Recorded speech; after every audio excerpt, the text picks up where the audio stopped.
భగవద్బంధువులందరకు హృదయపూర్వక నమస్కారాలు. ఓం శ్రీ రామచంద్ర పరబ్రహ్మణే నమః. ఆపదామపహర్తారం ధాతారం సర్వసంపదాం లోకాభిరామం శ్రీరామం భూయో భూయో నమామ్యహం. ఓం శ్రీ రామచంద్ర పరబ్రహ్మణే నమః. శ్రీ వాల్మీకి రామాయణం బాలకాండం 35వ సర్గయందు గల 1వ శ్లోకం నుంచి 24వ శ్లోకం వరకు గల అన్ని శ్లోకముల యొక్క వచన భావసారాన్ని రాముడు ప్రశ్నింపగా విశ్వామిత్రుడు గంగావతరణ కథ చెప్పుట అనే కథగా విందాం.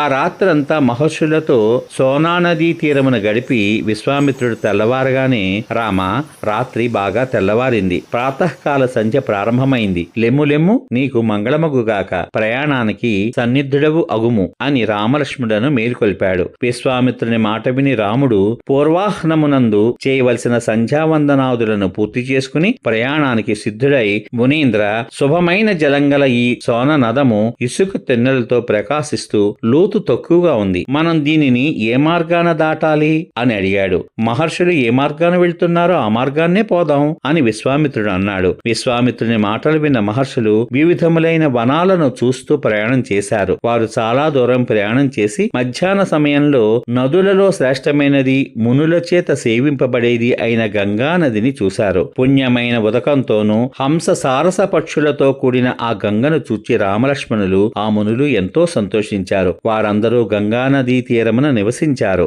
మునులందరూ స్నానాలు చేసి యథాశాస్త్రంగా పితృతర్పణాలు చేశారు. అగ్నిహోత్రములు చేసుకుని అమృత తుల్యమైన హవిస్సును భుజించారు. ప్రశాంత చిత్తులై పవిత్రమగు ఆ గంగా తీరమున మహాత్ముడైన విశ్వామిత్రుని పరివేష్టించి కూర్చున్నారు. అంతట రాముడు అక్కడ సుఖాసీనుడైన విశ్వామిత్రుని చేరి, పూజ్యుడా, గంగా నది 3 మార్గములనందు అనగా స్వర్గమునందు, భూమిపైన, పాతాళమునందు ప్రవహిస్తోంది. ఈ గంగను గూర్చి తెలుసుకోవాలని ఉన్నది. ఈ నది 3 లోకాలను ఎట్లు ఆక్రమించింది, ఎట్లు సముద్రంలోకి ప్రవేశించింది అని ప్రశ్నించాడు. రాముడు ఈ విధంగా ప్రశ్నించగా విశ్వామిత్ర మహాముని గంగా నది ఉత్పత్తి, వృద్ధి మొదలైన విషయాలను చెప్పడం ప్రారంభించాడు. రామ, హిమవంతుడు అనే పర్వతరాజున్నాడు. అతడు అనేక విధములైన ధాతువులకు గొప్ప నిధి. అతనికి ప్రపంచంలో సాటిలేని సౌందర్యం గల 2 కన్యకలు ఉన్నారు. మేరు పర్వతం కుమార్తె అయిన మనోరమ ఆ హిమవంతుని భార్య, ఆ కన్యకల తల్లి. ఈ గంగ హిమవంతునకు మనోరమ యందు పెద్ద కుమార్తెగా జన్మించింది. అతనికే ఉమ 2వ కుమార్తెగా జన్మించింది.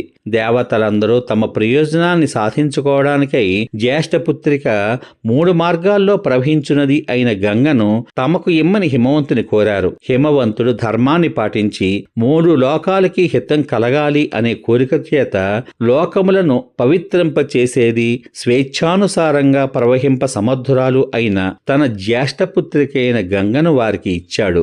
దేవతలు గంగను హిమవంతుని నుండి ప్రతిగ్రహించి సఫలమైన కోరిక గల మనస్సుతో 3 లోకాలకు హితము చేయబో వారై ఆమెను తమతో తీసుకువెళ్లారు. హిమవంతుని 2వ కుమార్తె అయిన ఉమ తపోధనురాలై ఉగ్రమైన వ్రతాన్ని అవలంబించి తపస్సు ఆచరించింది. ఉగ్రమైన తపస్సు చేసింది. సర్వలోక నమస్కృత అయిన తన కుమార్తె ఉమను హిమవంతుడు సాటిలేని రుద్రునకు ఇచ్చి వివాహం చేశాడు. నదులలో శ్రేష్ఠురాలైన గంగా, ఉమాదేవి వీరిరువురు హిమవంతుని పుత్రికలు, లోకములచే పూజింపబడినవారు. గంగా నది మొదట ఆకాశానికి ఏ విధంగా వెళ్ళిందో ఈ విషయమంతా చెప్పాను.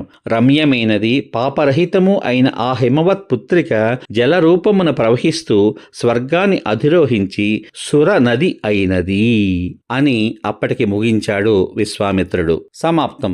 ఇంతవరకు మీరు శ్రీ వాల్మీకి రామాయణం బాలకాండం 35వ సర్గయందలి గల 1వ శ్లోకం నుంచి 24వ శ్లోకం వరకు గల అన్ని శ్లోకముల యొక్క వచన భావ సారాన్ని రాముడు ప్రశ్నింపగా విశ్వామిత్రుడు గంగావతరణ కథ చెప్పుట అనే కథగా విన్నారు.